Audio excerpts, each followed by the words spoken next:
안녕하십니까. 2025년 군무원 국업 정보사회론 기출문제 해설 특강을 시작하도록 하겠습니다. 군무원 정보사회론 문제는 문제를 공개하지 않습니다. 그러다 보니까 학생들이 저에게 찾아와서 여러 가지로 또 저희 강의 들은 학생들이 그동안 정답이 좀 잘 모르겠다, 이러이러한 문제가 나왔다, 이런 얘기를 하는 것을 제가 상담을 받아서 조각조각 모아서 이런 문제를 일정하게 복원을 하고 있습니다. 매년 제가 20년 이상 이렇게 지금 이런 활동을 하고 있고요. 그러다 보니까 문제가 완벽하지 않습니다. 완벽하지 않고 이러이러한 문제가 출제되었구나, 정답을 이런 걸로 찾고 있구나, 이런 게 틀린 지문이구나, 이 정도의 전체적인 윤곽을 파악하는데 활용하셨으면 좋을 것 같습니다. 저도 지금 몇 년째 국가정보사회론도 강의하고 국가정보학도 제가 강의하는데 아마 일부 학생들은 양쪽 두 과목 다 제 강의를 듣고 있는 걸로 그렇게 좀 추정이 되는데, 저도 오랫동안 이런 영역에 강의하고 복원해서 나름 최대한 일정 기출문제를 복원하려고 노력하고 있고, 다음에 시험 준비하는 데는 어려움이 없도록 그렇게 가르치고 있습니다. 올해 국업 기출문제 전체적인 전반적인 내용을 좀 살펴보도록 하겠습니다.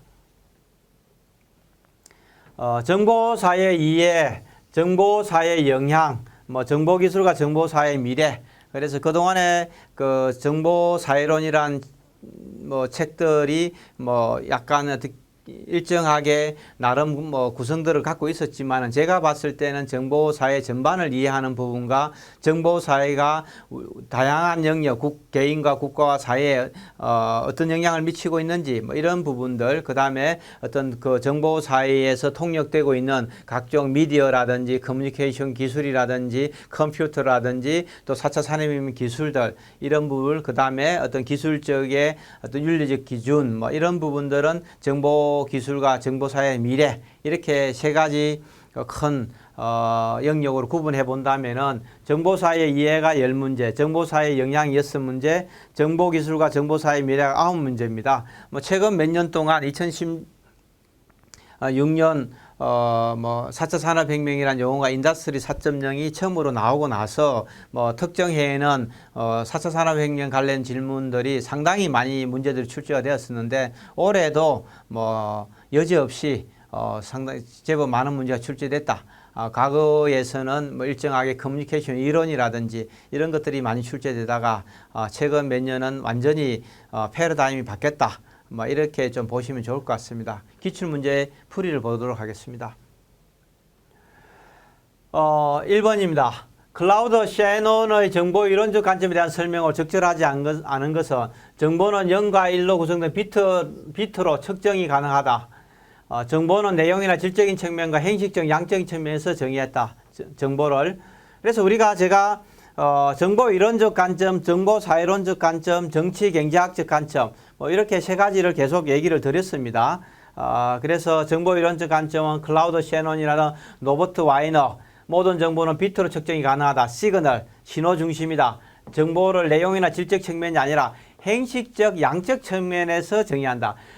내용이나 질적 측면이 아니라 행식적, 양적인 측면에 정의했다.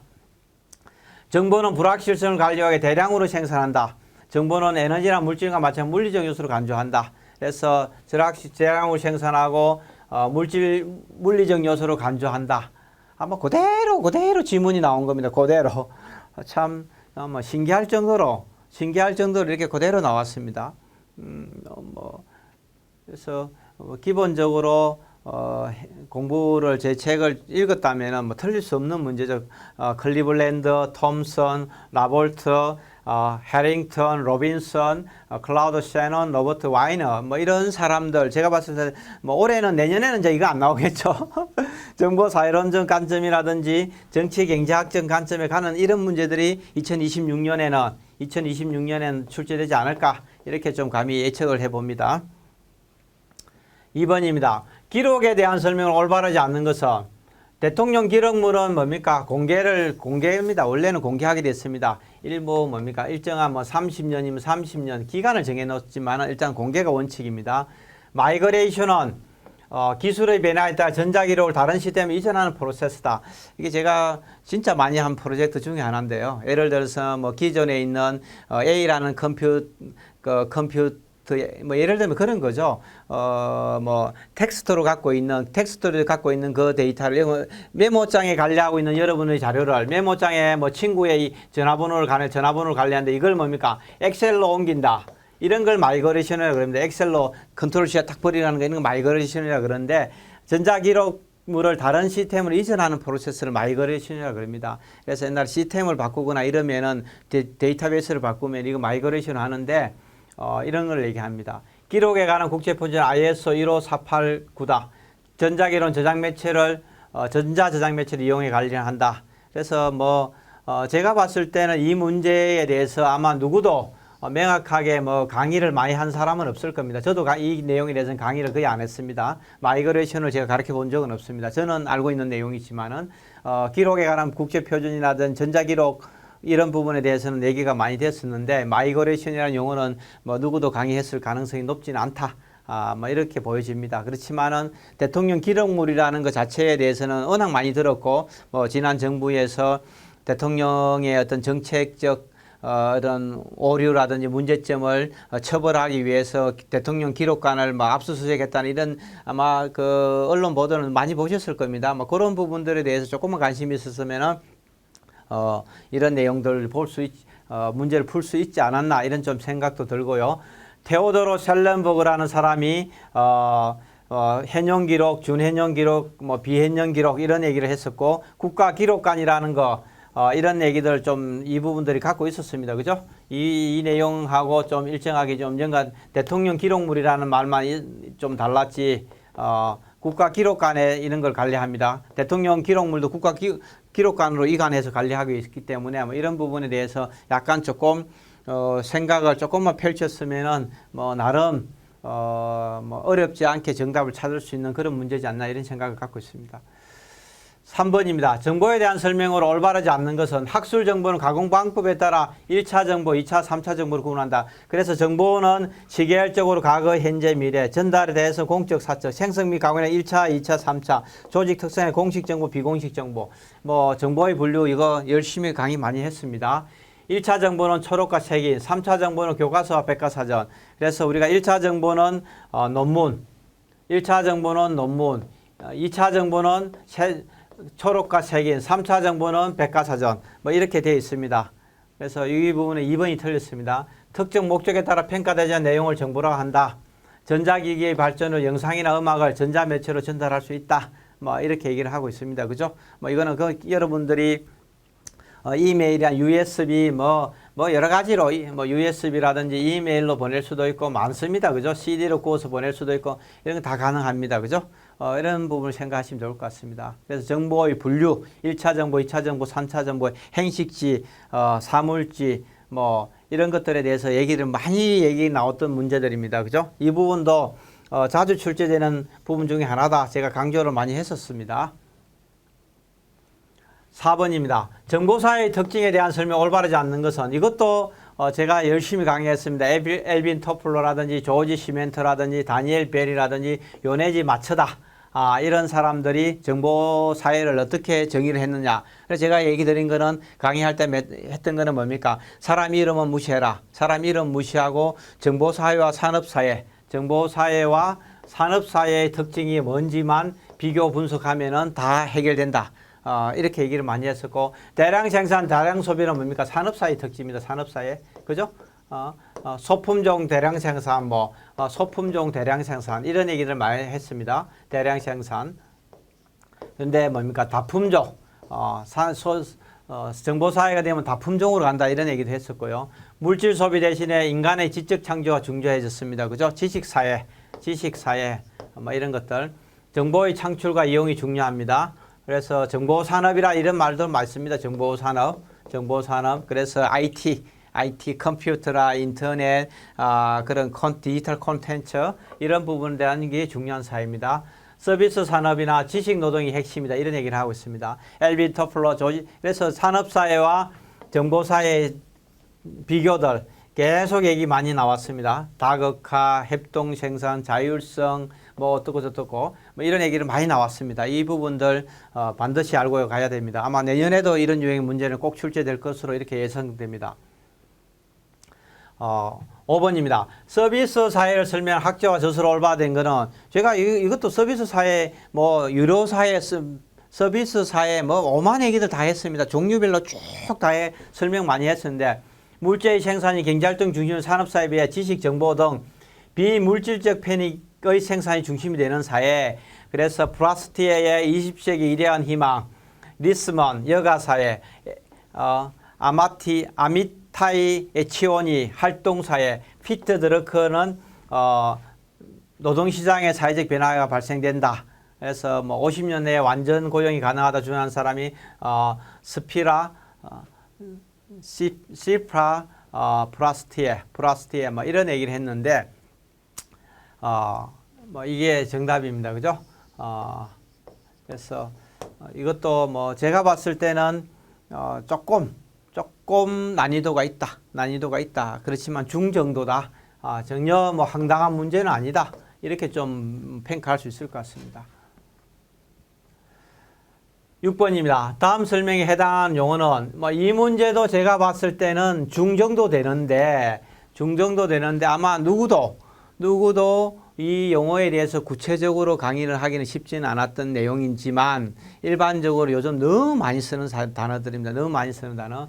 주목성보다 가독성을 고려해 디자인하는 것이 중요합니다. 단순하고 핵심 요소를 쉽고 정확하게 전달하는 기술이다. 정보를 신속하게 소비하고 쉽게 이해할 수 있는 방식으로 전달할 수 있다. 단순 표지판부터 복잡한 통계 데이터까지 시각화가 가능하다. 그래픽은 뭐냐? 그냥 그래픽은 그냥 그림이에요. 그림. 카드 뉴스는 뭡니까? 조그마한 쪽지 비슷하게 뉴스들을 간단하게 뉴스를 요약해서 전달하는 거예요. 이거하고 아무 관계 없는 거죠. 웹툰은 뭡니까? 웹에 있는 만화예요. 웹 만화예요. 그렇다고 보면은 뭐예요? 인포그래픽밖에 없는 거죠. 그래서 우리가 뭐 이런 것들을 해가지고 비율하고 뭐 이렇게 하고 이 안에다가 텍스트 막 이래서 뭐 이렇게 설자 한국 뭐 미국 일본 뭐 이거는 GDP 뭐 이렇게 연도 뭐 이렇게 해가지고 쭉 해서 이런 걸 인포그래픽이라고 그러면 인포그래픽. 요즘 뭐 모든 데들 아마 여러분 텔레비 봐도 뉴스 같은 거 보면은 옛날에는 사진만 나오고 동영상만 나오다가 이런 거 막 나오지 않습니까? 그죠? 화려한 그래프라든지 차트라든지 테이블 같은 거 이런 걸 인포그래픽이라고 그러면 인포그래픽. 뭐 제가 봤을 때 아이고야 이거 평생 처음 듣는 얘기 이런 복잡한 이런 머리 아프다 이런 생각 안 하고 그냥 좀 꼼꼼하게 읽어보면 그래픽 아니 옛날에도 그래픽 있었는데 그지 그림들 뭐 이게 무슨 의미가 있지? 그래. 카드 뉴스. 그냥 뭐 요약된 카드처럼 뉴스 보는 거지. 웹툰 만화인데 이건 아닌 것 같아. 근데 뭔가 좀 인포메이션 그래픽 합성어야. 지식 정보와 그래픽이 같이 있는 것 같아. 그런 얘기죠. 그죠? 인포메이션하고 그래픽의 합성어입니다. 인포메이션하고 그래픽의 합성어입니다. 그죠? 그래서 이런 것들이 제가 봤을 때는 뭐 기본적으로 다른 거 쉬운 거 빨리 다 풀고 나서 조금 시간 가지고 하나씩 좀 끄면서 보면은 풀 수 있는 그런 문제다. 이렇게 보여집니다. 7번입니다. 정보의 왜곡 행사. 이것도 시험 문제 많이 나오죠. 어렵기는 하지만은 절대 평생 안 들어본 단어는 아니다. 이런 거죠. 반항실 효과, 에코 챔버 이펙트. 뉴스를 통해 제공하는 정보가 이용자의 기존 신념을 더욱 강화시키는 현상을 에코 챔버라 이렇게 얘기합니다. 그죠? 우리 뭐 보수들이 뭡니까? 부정선거 뭐 이런 것들 그 유튜브에서 열심히 떠들어준 거죠. 보수 유튜브에서 선거 부정이 있었다. 그래서 대통령이 비상계엄령도 발동하고 했던 거 아닙니까? 그죠? 확정 편향. 사람이 자신의 기존 신념과 일치하는 정보만 선택적으로 수용하는 이런 것들입니다. 그죠? 가짜 부정선거입니다. 부정선거. 필터 버블. 이용자의 성향이나 취향에 맞는 정보만 선별해서 제공하는 것. 이런 거 필터 버블이라고 합니다. 그죠? 유튜브라든지 이런 걸로 먹고 사는 거죠. 헤테로필리. 유사한 특성과 관점을. 헤테로라는 것 자체가 뭡니까? 디프런트라는 뜻입니다. 다르다는 뜻입니다.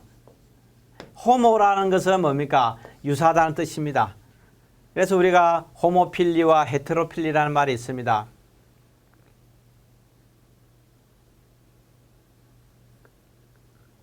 그래서 호모필리와 헤테로필리 이 얘기도 했습니다. 반항시록, 에코챔버 이펙트, 학정 편향, 선택적 노출, 편향 동화, 집단 사고 이런 용어들 제가 열심히 많이 가르쳤습니다. 열심히 많이 가르치고 설명들 많이 했습니다.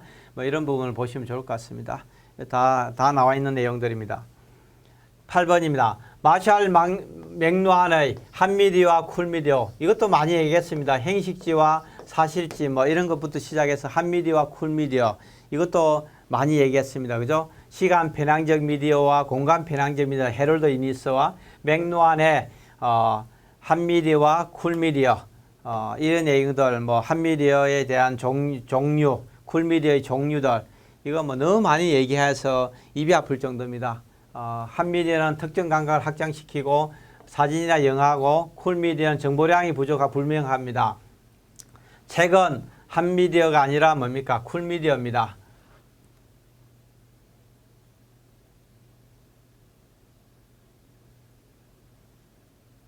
그래서 책은 한미디어로 정세도가 높지만은 뭡니까? 독자가 참여를 거기 할 필요가 없는 한미디어는 그냥 보면 그 내용을 알 수 있는 거고 쿨미디어는 뭔가 내가 상상을 좀 펼쳐야 됩니다. 쿨미디어는 상상이 좀 필요하고 상상력이 좀 필요하고 독자의 참여도가 낮은 것이 한미디어입니다. 그냥 보고 지나가는 거죠. 쿨미디어는 수용자의 높은 참여가 필요하고 한미디어 그래서 헤럴드 이니스의 공간 편향적 미디어와 시간 편향적 미디어 맥루한의 한미디어와 쿨미디어 뭐 이런 부분들이 그동안에 시험 문제도 많이 출제되었었고 특히 뭐 헤럴드 이니스의 저서라든지 그다음 맥루한의 저서들도 시험 문제 과거에는 많이 나왔었는데 최근에는 거의 좀 잘 안 나오고 있다 이렇게 보시면 좋을 것 같습니다. 9번입니다. 비언어적 커뮤니케이션, non-verbal 커뮤니케이션에 대한 설명 올바르지 않은 것은 신체적 언어는 윤리적 행위로 어복, 항수, 문신. 어복하고 신체하고 무슨 관계가 있어요? 어복하고 신체하고 무슨 관계가 있어요? 그죠? 아무 관계가 없는 거죠. 어복하고 향수가 무슨 신체와 관계가 없는 거죠. 신체 외양입니다. 신체 외양이라고 하면 신체 외양. 그래서 이것도 마찬가지 비언어적 의사소통. 언어나 문자가 아니라 동작, 접촉, 준언어, 장식품에 해당되는 거 장식품, 그죠? 장식품을 사용해 언어적 내용을 전달하는 거. 그래서 신체적 언어가 있고 몸의 동작, 공간적 행위, 배치, 준언어, 기침이라든지 이래 하는 거 기분 나쁘다는 얘기죠. 열심히 얘기하는데 기분 나쁘니까 얘기 그만하라 이런 뜻입니다. 뭐 이런 얘기하는 것도 코를 훌쩍거리는 것도 뭐 지루하다 이런 표시고 예를 들면 그렇다는 얘기입니다. 신체적 외양, 뭐 두 발 의상. 그래서 신체적 언어는 뭡니까? 몸짓을 얘기하는 거죠. 몸짓. 그다음에 비언어적인 대화자의 거리를 말하는 공간 언어, 준언어적 표정, 음성. 신체 외양은 두 발 의상. 이것도 뭡니까? 많이 나와서 그대로 그냥 나온 거죠. 순서 그대로 나온 겁니다. 10번입니다. 전자상거래에 대한 설명을 올바르지 않는 것은 제가 이거 얘기하면서 여러분들은 태어나면서부터 전자상거래 세대이기 때문에 쿠팡 쓰고 뭐 이런 거 쓰지 않습니까? 그죠? 쿠팡이라든지 이런 거 뭐 쓰기 때문에 그걸 생각하시면 된다. 이런 얘기를 강의를 많이 했습니다. 전자상거래 정의와 특징들. 소비자가 직접 대면 안 합니다. 사이버상에서 거래가 이루어집니다. 판매자와 소비자 직접 연결하면 판매 가격을 내리기도 쉽습니다. 중간에 있는 공장에서부터 시작해서 도매상, 중매상, 소매상, 그 다음에 뭡니까? 소비자. 뭐 이런 연결하면 이 사람들이 돈을 조금씩 먹어야 될 거 아닙니까? 이윤을. 그죠? 이윤을 먹어야 되니까 가격이 오른데 공장에서 바로 소비자로 연결되면 이 사람들 이윤이 다 사라지는 거죠. 그래서 저렴하게 파는 겁니다. 쿠팡이나 이런 거 다 마찬가지입니다. 영업사원이 마케팅에 필요한 자료를 직접 고객 조사를 통해 영업사원이 거의 없습니다. 온라인은 영업사원이 필요 없는 거죠. 온라인 홍보로 하는 거죠. 온라인 홍보. 유통망이 간소화로 원가 절감, 글로벌 판매망, 온라인 컨텐츠 거래, 개인화된 서비스 이런 얘기를 하면 직접 조사 안 합니다. 다양한 데이터를 분석해 개별 소비자를 대해서 맞춤형 마케팅이 가능합니다. 세분화 이런 것들 개인화된 서비스의 발굴 뭐 이런 것들 제가 많이 얘기했습니다. 그래서 전자상거래 이것도 뭐 틀릴 수 없는 그런 문제죠. 11번입니다. 리트러시에 대한 설명으로 올바르지 않은 것은 리트러시, 문자를 해독하는 능력이 리트러시라 이렇게 합니다. 문자를 통해 지식과 정보를 획득하고 이해할 수 있는 능력을 말한다. 그래서 디지털 리트러시, 전통적 리트러시, 특징들, 선행적, 예측 가능성, 비선행적, 문자 리트러시, 영상 정보, 네트워크 리트러시, 미디어 리트러시, 사이버 리트러시 열심히 많이 얘기해놨습니다. 디지털 리트러시는 디지털된 정보를 평가하는 겁니다. 사이버 리트러시는 사이버 공간에 대해서 컴퓨터의 기술의 발전으로 디지털 리트러시에 대한 중요도가 전부 다 디지털 리트러시죠. 지금은 뭡니까? 인쇄 종이 안 보잖아요. 종이 안 보고 거의 동영상이라든지 그런 어떤 이북이라든지 이런 것들이 그런 걸 보니까 뭐예요? 디지털 리트러시가 굉장히 중요한 거죠. 가짜 아까 국가정보학에서는 페이크 뉴스 같은 게 이런 게 시험 문제 나왔는데요. 페이크 뉴스 같은 이런 게 시험 문제인데 이게 뭡니까? 그런 동영상을 보고 가짜라는 것을 찾아낼 수 있는 디지털 리트러시를 모르면은 뭡니까? 가짜 뉴스에 농락당할 수 있는 거죠. 뭐 이런 게 디지털 리트러시 굉장히 중요해졌습니다. 중요도가 하락하지 않습니다. 오히려 많이 상승했습니다. 그래서 이런 문제 틀릴 수 없죠. 이 문제도. 12번입니다. 오픈소스에 대한 설명 올바르지 않는 것도 이것도 오픈소스 너무 많이 가르쳤습니다. 제가 오픈소스. 옛날에는 오픈소스의 종류들이 나왔습니다. 리눅스라든지 아파치라든지 MySQL이라든지 이클립스라든지 뭐 이런 것들이 시험 문제 많이 종류에 대해서 나왔었는데 이번에는 개념을 이해하고 있는지 그런 문제를 한 거죠.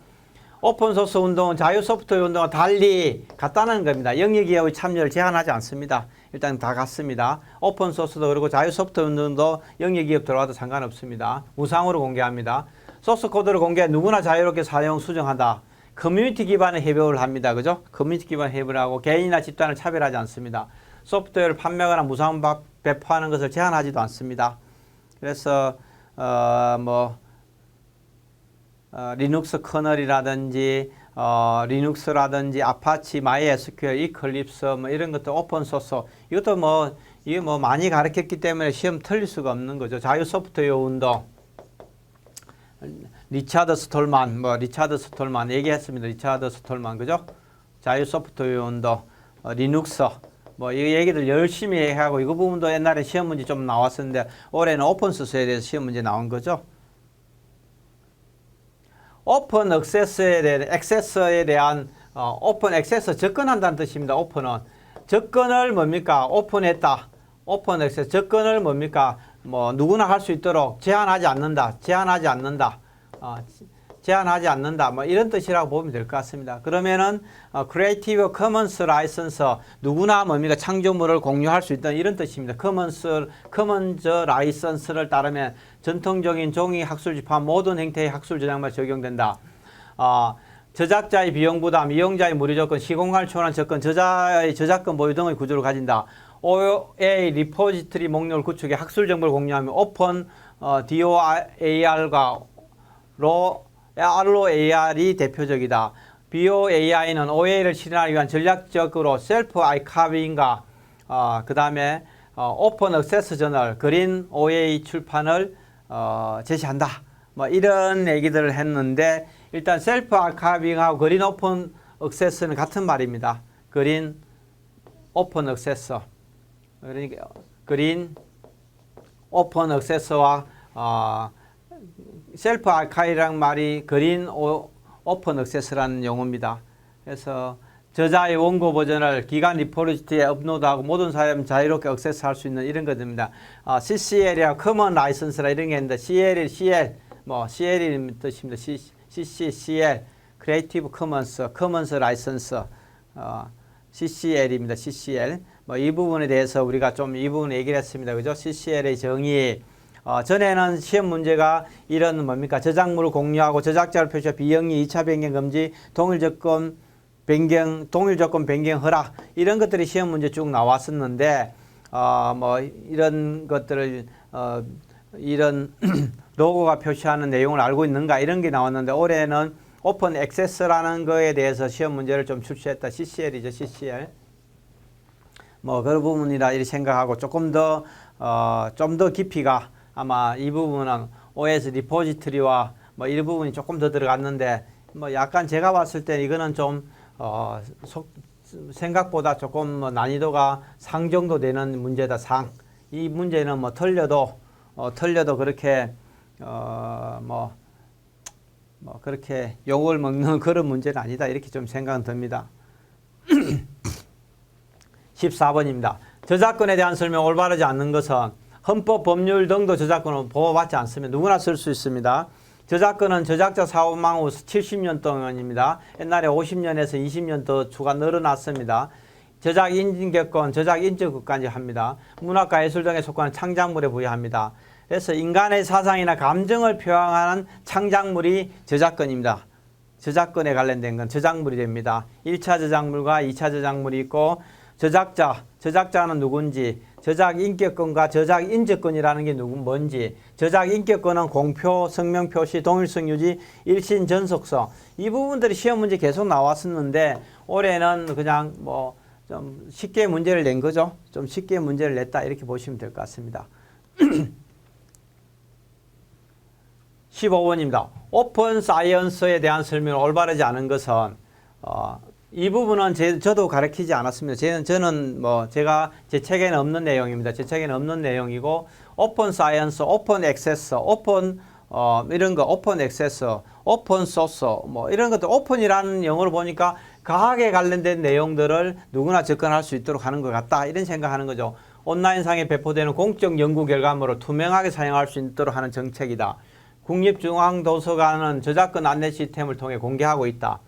연구개발에 투입된 원가를 공개, 내용을 공평하게 부과하는 게 아니라 뭐 비용을 하는 게 아니라 무료로 배포합니다. 무료 배포. 누구나 디지털 행시의 연구 성과를 접근할 수 있다. 그래서 오픈하는 거는 거의 자유, 프리, 자유 소프트웨어 운동. 오픈, 뭐 이런 것들은 거의 대부분들이 오픈 소프트웨어, 자유 소프트웨어 운동, 오픈 소스, 뭐 이런 것들이 보면은 거의 대부분 무료나 이런 개념입니다. 그죠? 그래서 뭐 이 문제는 제가 봤을 때 학생들이 명확하게 공부를 하지 않았지만 좀 지문을 꼼꼼하게 읽으면은 풀 수 있는 가능성이 뭐 70% 이상 되는 그런 문제다 이렇게 보여집니다. 16번입니다. 정보격차, 디지털 디바이더. 이것도 많이 해서 정보격차, 디지털 디바이더, 정보격차의 유형, 정보격차의 발생 원인, 뭐 계속 강의 많이 한 내용입니다. 디지털 격차, 지식 격차는 비례합니다. 반비례가 비례합니다. 그죠? 사람들이 뭡니까? 지금은 디지털 사회입니다. 디지털 사회. 디지털로 있는 콘텐츠가 있기 때문에 디지털 리터러시라든지 앞에서 그 문제 또 나왔죠. 그죠? 디지털 리터러시가 없는 사람은 뭡니까? 디지털 사회에 살 수가 없는 거죠. 자기가 정보를 받아들일 수 있는 역량이 안 되면은 비례합니다. 비례. 디지털 격차는 커뮤니케이션 기란 접근이 쉬운 정도에 따라서 접근 격차, 기술 격차, 경제적 기회 격차, 민주적 격차 얘기는 나왔습니다. 지식 격차란 정보를 잘하는 집단과 덜하는 집단 간 나타나는 차이를 말한다. 정보 유형의 차이는 지식 격차와 사회적 배제를 초래한다. 그렇습니다. 그죠? 모르면은 뭡니까? 그런 다른 사람들과 공감을 하거나 대화를 하거나 이런 게 거의 불가능해진다는 거죠. 뭐 이것도 상당히 많은 그냥 가르쳤던 내용에서 그대로 나오는 겁니다. 17번입니다. 공공 데이터에 대한 설명 올바르지 않는 것은 제 책이 없습니다. 솔직하게 제 책이 없어 저는 이런 것들에 가르치진 않았는데 보도록 하겠습니다. 공공 데이터의 제공 및 이용 활성에 관한 법률은 공공기관의 공공 데이터 공개를 의무화했다. 정부나 공공기관 등이 생성하거나 관리한다. 공공기관은 자발적으로 데이터를 제공한다. 자발적으로 뭡니까? 규정에 따라서 하겠죠. 그죠? 공무원들이 제 마음대로 자발적으로 할 수 있는 게 뭐가 있겠어요? 규정에 따라서 어느 정보까지는 공개하고 어느 기관은 공개를 하고 어느 기관은 공개하지 않을 수 있고 이런 것들이겠죠. 오픈 API를 통해 누구나 자유롭게 이용이 가능하다. 그래서 법적인 절차에 따라서 규정에 따라서 제공한다. 뭐 이렇게 보시면 될 것 같습니다. 이것도 명확하게 이런 법을 가리키지는 않았을 거라고 저는 보이는데 대부분들이 이것도 사실은 꼼꼼하게 읽어보면은 풀 수는 있지만은 뭐 국가정보 정보사회론의 특성상 대부분의 그 명확하게 이런 부분을 정리해서 가르치는 사람은 많지 않을 걸로 이렇게 보여집니다. 18번입니다. 더블링 코어에 대한 설명이 올바르지 않는 것은 이것도 제가 좀 그 재책이 없습니다. 재책이 없는 내용인데 뭐 더블링 코어는 15개의 메타데이터 요소로 구성되어 있다. 뭐 평면적 구조는 계층마다 독립적인 건 아닌 것 같습니다. 더블린은 95년 3월 미국 오하이오에서 열린 워크숍을 계기로 탄생했다. 다양한 분야와 시스템에 적용이 가능해 확장성이 높다. 뭐 이런 얘기를 하는데 뭐 이 부분은 제가 사실 솔직하게 저도 가르치지 않았습니다. 가르치지 않아서 지금 뭐 몇 문제가 제가 가르치지 않은 내용이 나왔는데 제가 그 정보사회론을 강의를 했때 대부분 지금 오랜 기간 동안 정보사회론은 특이한 문제들이 많이 나오니까 제가 60점을 목표로 한다고 매일 얘기했습니다. 60점을 목표로 한다. 그 정보사회론은 제가 뭐 이런 얘기를 끊임없이 했습니다. 여러분들 높은 점수 받을 필요 없다. 60점만 받고 다른 과목에서 국가정보학이나 이런 것을 커버해서 합격하실 수 있다. 뭐 이런 얘기를 끊임없이 했는데 뭐 그런 측면에서 보면 그렇게 심각한 얘기는 아닌 것 같습니다. 뭐 모르는 거 처음 들어보는 게 한두 문제 정도 나오는 게 뭐 그렇게 제 얘기가 틀리거나 뭐 무책임한 그런 부분은 아니다. 이렇게 좀 보여집니다. 다음 중 19번입니다. 컴퓨터 정보를 처리하는 단위에 대한 설명이 올바르지 않는 것은 비트는 정보를 처리하는 최소 단위입니다. 0과 1입니다. 1바이트는 8비트며 그죠? 8비트면 1테라바이트는 10조바이트가 아니라 1조바이트입니다. 1조바이트. 비트의 숫자가 올라갈수록 성능이 좋아합니다. 8비트, 8비트, 16비트, 32비트, 64비트, 128비트, 258, 256, 256 뭐 이렇게 올라가는 거죠. 그죠? 이렇게 올라갑니다. 524 뭐 이런 식으로 올라가는 것 같은데 그래서 뭐 이런 이진법으로 올라갑니다. 이진법으로 올라갈수록 뭡니까? 성능이 좋다는 뜻입니다. 이진수 단위로 증가하면 1kB는 1024입니다. 1024입니다. 1024네요. 그죠? 1024 1테라바이트는 1024 기가, 테라, 기가, 메가 뭐 이런 식으로 가는 거죠. 바이트, 비트, 그죠? 그래서 1바이트는 뭡니까? 1바이트는 8비트, 1메가는 1024 바이트, 1024 킬로바이트. 그다음 1기가는 1024 메가, 1테라는 1024 기가 뭐 이런 식으로 되어 있습니다. 그래서 1테라는 1조 바이트입니다. 뭐 이렇게 좀 보시면 좋을 것 같습니다. 1조. 20번입니다. 다음 중 디지털 객체 식별자, 디지털 오브젝트 아이덴티파이어에 대한 설명 올바르지 않는 것은 그래서 우리가 디지털 오브젝트 아이덴티파이어라고 했습니다. 디지털의 책이나 잡지 등에 매겨진 국제 표준 도서 번호 ISBN과 같이 모든 디지털 콘텐츠에 부여된 고유 식별 번호를 디지털 DOI라고 얘기한다. 디지털 콘텐츠 식별 번호다. 이렇게 얘기를 한다. 이렇게 되어 있습니다.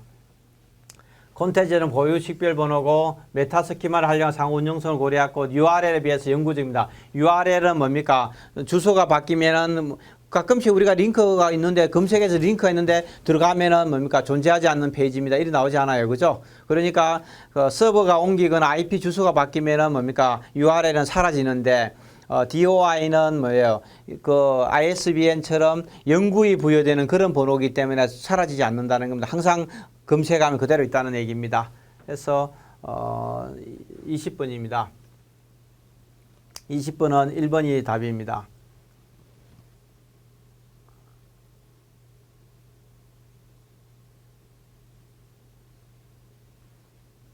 21번입니다. 온톨로지에 대한 설명을 올바르지 않는 것은 온톨로지도 자주 시험 문제 나왔던 얘기죠.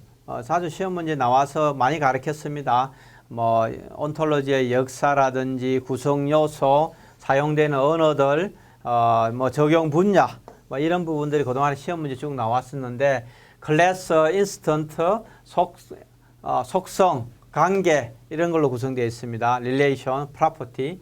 사물과의 관계를 컴퓨터 처리할 형태로 표현하는 것입니다. 정보 검색이나 전자상거래 등이 활용되고 일종의 의지로 언어 백과사전하고는 아무 관계 없습니다. 그래서 온톨로지에 대해서 이 부분은 정답은 4번입니다. 22번입니다. 머신러닝, AI입니다. 인공지능. 인공지능 학습 반복에 포함되지 않는 것은 인공지능도 그동안에 시험 문제 계속 나오고 있고 사회적으로 이슈가 많이 되다 보니까 인공지능의 개발 역사, 비판, 뭐 성과, 뭐 딥러닝과 머신러닝, 뭐 지도학습 이런 게 있습니다. 해고학습하고는 관계가 없습니다. 광학학습도 관계되어 있습니다. 교육학, 심리학에서 자기의 학습 경험을 되돌아보면서 교정하는 것을 우리가 해고학습이다 이렇게 얘기합니다. 이 전혀 관계 없습니다. 그래서 강화학습이라든 지도학습, 딥러닝, 머신러닝하고 관계됩니다. 23번입니다. 사물인터넷, 인터넷 오브 띵스, IoT라고 그러죠. 대한 설명 올바르지 않은 것은 사물인터넷도 4차 산업혁명에 대해서 많이 얘기했습니다. 미국 MIT의 M2M, 와이파이, 블루투스, 근거리 무선 쌍방향 통신 특징들, 사물 ID 디바이스, 네트워크, 플랫폼, 서비스, 요소 기술들.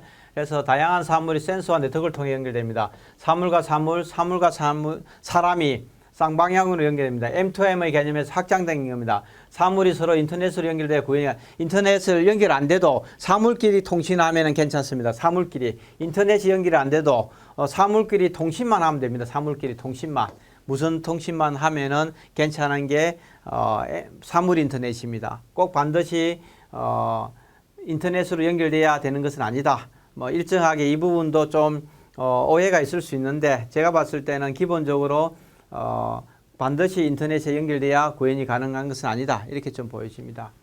내부 통신 네트워크로 구성될 수 있습니다.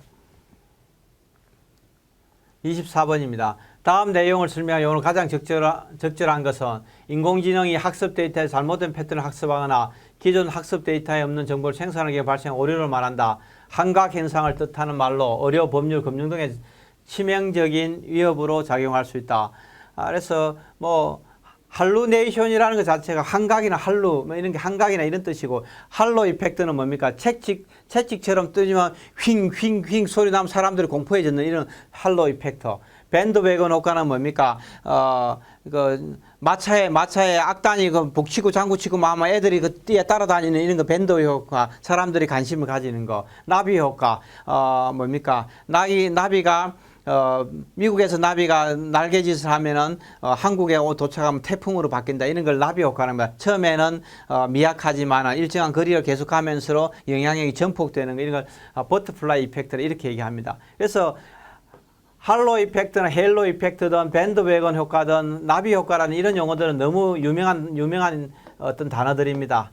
뭐 그런 거만 생각하면 이 문제도 할루시네이션이라는 거 저는 안 가르쳤습니다. 솔직하게 할루시네이션이라는 용어는 제가 가르친 적은 없는데 할로 이펙트라든지 밴드웨건 효과라든지 뭐 이런 것들은 제가 많이 설명을 한 부분들이 있기 때문에 이 부분도 어쨌든 뭐 노력하면은 좀 유추해 보면 풀 수 있는 문제다 이렇게 좀 보여집니다. 25번입니다. 다음 중 빅데이터에 대한 설명 올바르지 않은 것은 디지털 환경에서 생성된 빅데이터도 이거 뭐 4차 산업혁명에 안 가르칠 수가 없잖아요. 작년 기출 문제가 오렐리 레이더 팀의 3V입니다. 3V 볼륨, 벨로시티, 브라이어티. 이게 뭐 시험 문제 나왔었고 뭐 계속 이게 나오는 거죠. 구성 요소, 플랫폼이라든지 분할 점령이란 데이터 뭐 이런 것들 시험 문제 계속 나왔던 내용이니까 빅데이터 너무 많이 나와가지고 뭐 공부 당연히 했죠. 디지털 환경에 생성 데이터입니다. 규모가 방대합니다. 정형 데이터, 비정형 데이터, 반정형 데이터입니다. 민간 부분에 생성하는 데이터뿐만 아니라 플러스 뭡니까? 공공 부분 다 포함합니다. 빅데이터가 반드시 민간 부분에서 생성된 것만은 아니다. 공공 부분도 다 포함한다. 빅데이터라는 민간 공공을 구분하지 않습니다. 정형, 비정형, 반정형 데이터가 들어있는 것이다. 데이터를 분석하기 위해서 데이터 사이언티스트, 데이터 과학자와의 역할이 매우 중요하다. 이런 얘기를 계속하고 있습니다.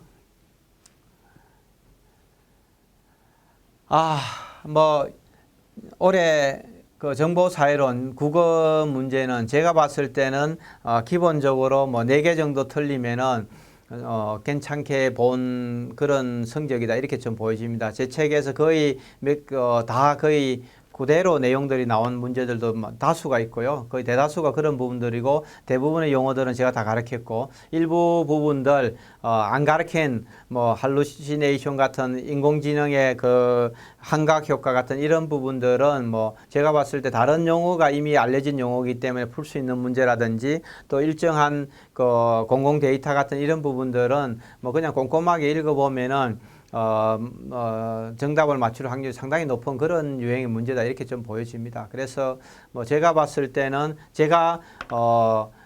저도 뭐 정보사회를 완벽하게 알 수는 없습니다. 뭐 완벽하게 알 수 없기 때문에 항상 좀 저는 신중하게 정보사회로는 제가 60점에서 65점 뭐 아니면 70점의 최대로 뭐 가르치겠습니다. 이렇게 얘기를 많이 했습니다. 뭐 그렇게 해서 뭐 최소한 80점에서 85점은 제 수업을 열심히 들었다면 받을 수 있지 않았었나 이런 좀 생각을 갖고 있습니다. 아마 90점 받을 수 있는 학생도 충분히 있었고 뭐 80점은 이상 받을 수 있지 않았나 이렇게 좀 예상을 하고 있습니다.